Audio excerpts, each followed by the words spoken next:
maka jinjina na ganduje.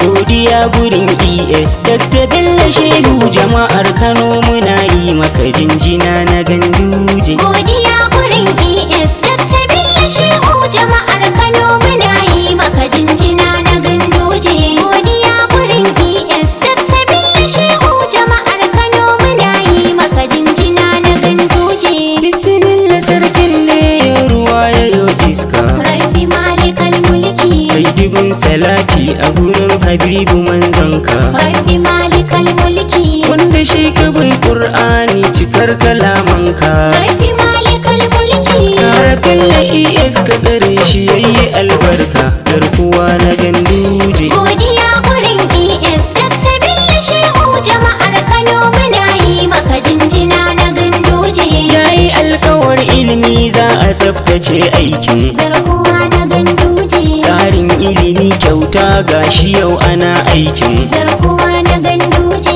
Mai kamar zuwa kan aika a kowane aikin, garkuwa na ganduje, da ka iya ka saba ka ja munafinka, garkuwa na ganduje. godiya gurin ES Dr. Bello Shehu, jama'ar Kano muna yi maka jinjina na ganduje. Yayi tsarika makarantu a basu haƙƙinsu, Garkuwa na ganduje, bangaren malamai ma za a basu haƙƙinsu, garkuwa na ganduje, da bangaren promotion naji ya kirawo su, garkuwa na ganduje, haɓirin sifil darakta suna cikin tsarin inji baba ganduje. godiya gurin ES Dr. Bello Shehu, jama'ar Kano muna yi maka jinjina na ganduje. Babatun a ware kowa yana cikin tsarin, Garkuwa na ganduje, ɗalibai maza mata har da ku muna tsarin, garkuwa na ganduje, almajirai da gardawa ma suna cikin tsarin. garkuwa na ganduje,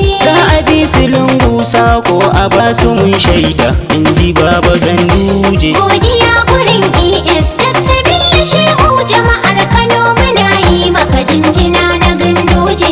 Yaran makarantun boko har islamiyya, Garkuwa na ganduje, bangaren karatun allo a tsaftace hanya, garkuwa na ganduje, za a ba da kayan aiki batun yana hanya. garkuwa na ganduje, Dan jira kaɗan na san za ka gane bambancin, garkuwa na ganduje. godiya gurin ES Dr. Bello Shehu, jama'ar Kano muna yi maka jinjina na ganduje. Wai ina gwanin wani gana wa Bello ya shirya, Garkuwa na ganduje, abban su mu'allim gwarzo madogarar hanya, garkuwa na ganduje, abban hajiya yaya ja mu je uban gayya. garkuwa na ganduje, Shakwarab ni ya sha lugude ka fidda mu kunya, garkuwa